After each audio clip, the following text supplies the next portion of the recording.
In this video, I'm going to show you the best strategies you should use to grow your business with social media. Coming up.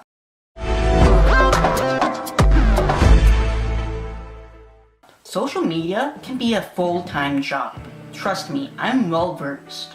So you want to make sure you are setting yourself up for success in the Twitter sphere or wherever your social travels take you. First, you want to go back and take a look at your marketing plan and review who your customers are.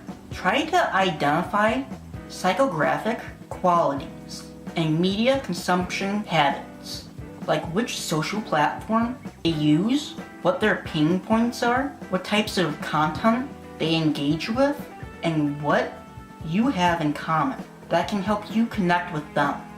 Next, you want to establish how much time you can actually dedicate to your social media efforts. That includes finding relevant content that you want to share, searching for conversations and groups that you want to engage with, and responding and reacting to those in your network. Be honest with yourself. It's better to start small, build strong connections, and grow from there.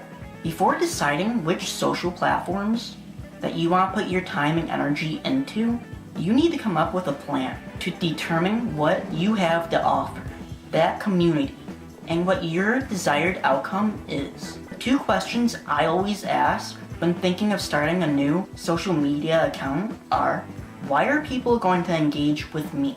And what four things will I provide to connect with my audience or community? You could also use the why philosophy, where you ask yourself why multiple times to identify fundamental driving forces.